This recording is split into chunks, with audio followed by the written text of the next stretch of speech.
Alors mes amis, je suis heureux de vous accueillir à nouveau dans ce bel espace et aussi de vous accueillir dans cette belle parole, une parole qui m'a toujours touché beaucoup, une parole de l'Ancien Testament, où Abraham va intercéder pour une ville qui est condamnée, qui va intercéder dans le fond pour Sodome. Comme elle est grande, la clameur qui monte de Sodome et de Gomorrhe, et leur faute, comme elle est lourde. Je veux descendre pour voir si leur conduite correspond à la clameur venue jusqu'à moi. Alors, c'est le Seigneur qui parle et qui dit que ses oreilles entendent un cri, entendent, j'aime bien l'expression, une clameur. Puis il va descendre, il va venir voir, il va venir s'ajuster ou ajuster la réalité qui vient jusqu'à lui. Et c'est une question qu'on me pose souvent, ou c'est une attitude qu'on a souvent dit. Pourquoi Dieu ne libère pas l'humanité et ne purifie pas l'humanité de tous ces êtres qui s'obstinent à faire le mal? Pourquoi la justice de Dieu est-elle aussi tolérante? Pourquoi les choses ne sont pas mieux faites? Et c'est que Dieu est différent de nous. On peut avoir des façons, nous, d'opérer pour rendre le monde meilleur ou penser qu'on le rend meilleur et on peut tout simplement le rendre plus violent, plus destructeur, plus inadéquat pour que l'humanité puisse prendre tout son essor et tout son développement. Et c'est tout le dialogue qu'on va voir entre Dieu et Abraham. Alors, donc, les deux envoyés de Dieu se dirigèrent vers Sodome, tandis qu'Abraham demeurait devant le Seigneur. Puis, Abraham dit au Seigneur, « Vas-tu vraiment faire périr le juste avec le pécheur? Vas-tu détruire cette ville où il y a beaucoup de justes et probablement aussi davantage de pécheurs? » Et c'est comme Abraham qui questionne Dieu. Je ne sais pas si vous voulez poser vos questions à Dieu. Parce que c'est important les questions qu'on porte. Parce que si on ne pose pas nos questions à Dieu, on risque de se donner nous-mêmes des réponses. Et de se mettre dans ce dialogue avec le Seigneur peut nous faire évoluer dans le sens d'une justice qui ne nous appartient pas, mais dont on peut s'approprier parce que Dieu veut bien nous révéler ses secrets. Alors, la première chose qui est dit, c'est Abraham qui dit, peut-être qu'il y en a 50 justes dans la ville. Vas-tu vraiment les faire périr? Parce que ça serait une grande injustice.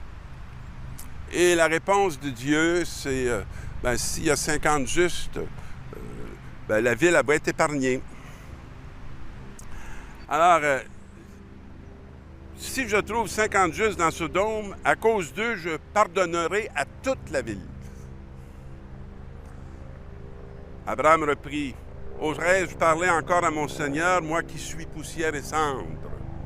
Et peut-être que tu vas en trouver 45. » Alors il dit, je ne détruirai pas si j'en trouve 45. Peut-être qu'on va en trouver juste 40. Et là, Abraham va descendre jusqu'à 10. Et la réponse de Dieu est toujours la même. Je ne détruirai pas la ville. Et Abraham va s'arrêter à 10 parce qu'il n'osera pas aller plus loin. Mais Dieu va plus loin. Parce qu'il a envoyé un seul juste pour que la ville et que la cité ne soient pas détruites. Et la justice de Dieu, elle est profondément différente de la nôtre. Et lorsqu'on se tient dans cette justice, nous sommes un salut pour tous. On peut penser, cette année, les jeunes s'en vont, ils sont sur le point de partir bientôt, ils s'en vont en Pologne pour les JMJ, les Journées mondiales de la jeunesse. Et une des choses fort intéressantes dans les saints de la Pologne, en cette année de miséricorde, ce sont tous des saints à peu près qui ont été témoins de la miséricorde de Dieu. Qu'on pense au Père Kolb, qui dans sa justice a offert sa vie pour sauver un père de famille au milieu d'un camp de nazis. Ce témoignage de cet homme n'a pas touché un ensemble d'Allemands qui étaient dans ce camp. Qu'ils aient immédiatement été convertis ou qu'ils aient reçu une semence de conversion, ça ne nous appartient pas. Mais ce qui nous appartient, c'est d'être témoins comme Maximilien Kolb, de la grandeur, de la beauté et de la justice même de Dieu. Qu'on pense à Edith Stein, qui est aussi une sainte polonaise, qui a vécu ces horreurs de la guerre. Qu'on pense au père Popiesko, qui est plus proche de nous. Alors, lorsqu'on pense à sœur Faustine, qui va nous parler de la miséricorde de Dieu, alors la justice et la justesse avec laquelle ces êtres-là nous parlent de la personne de Jésus-Christ, de la personne du Père et de la personne de l'Esprit, sont des éléments qui font que notre ville ne peut pas être que fondée sur le mal, mais fondée aussi sur une réalité qui nous est transmise et donnée par eux. Dans la deuxième lecture, c'est notre ami Paul qui nous dit que par le baptême, vous avez été mis au tombeau avec lui. Est-ce qu'on a à ce point peur de la mort, ce qui est notre peur la plus profonde, pour vouloir à tout prix l'éliminer sans découvrir que nous sommes appelés non pas à essayer de la détruire en détruisant ceux qui la portent, mais qu'on est appelé à l'habiter. J'aime cette expression. Vous avez été mis au tombeau avec lui. Vous avez été mis avec lui dans une même réalité pour la traverser et faire que cette mort devienne un chemin de résurrection, une proclamation de la victoire de Dieu sur l'injustice profonde qui vient défigurer cette humanité qui est le péché. Le pécheur n'est pas à détruire, il est à convertir. Et pour le convertir, il faut non pas d'abord juste la force de la parole, mais il faut la force d'être.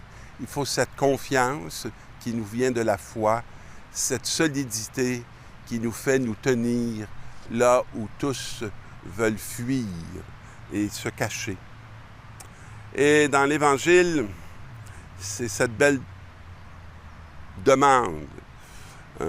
Seigneur, apprends-nous à prier comme Jean-Baptiste l'a appris à ses disciples. Et on connaît la prière que Jésus va apprendre à ses disciples. Prière que l'on fait, j'imagine, plusieurs fois par jour. Alors, ce qui est ma réalité. Parce que habiter le Père, c'est ce qui nous permet de rester, je dirais, serein, de rester confiant, d'être capable de non pas jeter nos cris sur les autres, mais les porter au Seigneur pour trouver en lui cette réponse à tous nos cris. Père, que ton nom soit sanctifié. On ne peut pas dire que dans notre génération, on a un grand souci de la sanctification du nom de Dieu. Il est souvent pris à tort, il est souvent accusé, il est souvent nié. Alors, que ton nom soit sanctifié. Sanctifié dans chacun des humains, dans chacun des vivants. Sanctifié dans cette nature abondante que tu nous donnes. Que ton règne vienne, tellement plus préoccupé à établir le nôtre que d'entrer dans le sien. Règne de justice, règne de paix, règne d'amour. Donne-nous le pain dont nous avons besoin pour chaque jour. On a plutôt l'habitude de s'en charger par nous-mêmes, croyant qu'on n'a pas besoin de lui, croyant que le pain que l'on s'achète, ça serait comme si on se le donne, mais ce n'est pas nous qui avons créé le pain. Ce n'est pas nous qui sommes à la source de la vitalité, de la fécondité. Alors, tout ça nous vient de lui. Donne-nous, recevoir de lui.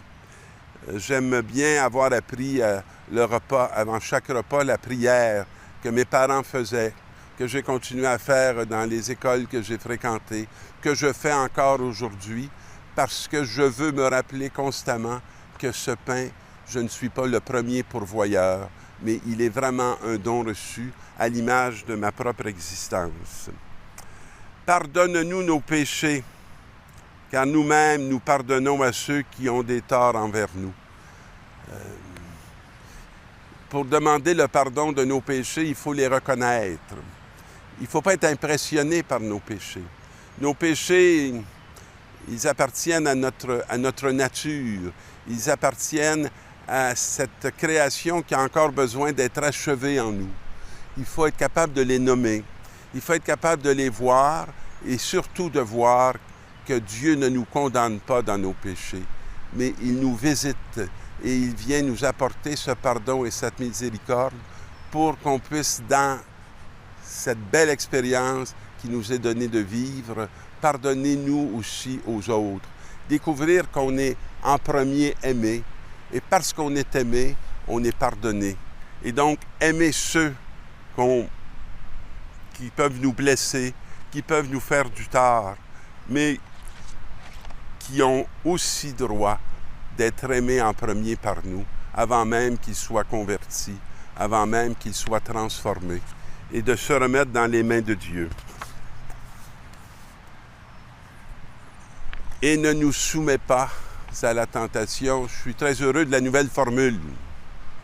Et ne nous laisse pas entrer en tentation. Alors, les tentations, elles sont nombreuses. Elles sont abondantes. Elles n'ont pas à nous étonner, ni à nous surprendre, mais elles ont tout simplement à nous aider à nous tourner vers celui qui peut nous communiquer la force de nous tenir ailleurs.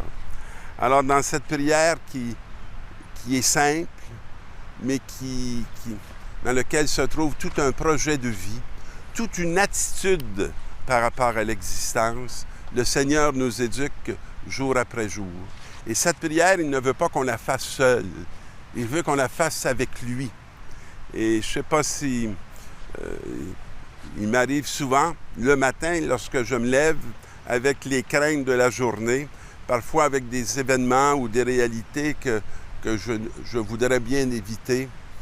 Ma seule façon d'être capable de me mettre debout dans une certaine paix, c'est d'inviter le Christ à se lever avec moi et de demander au Christ de venir et de faire la journée avec moi.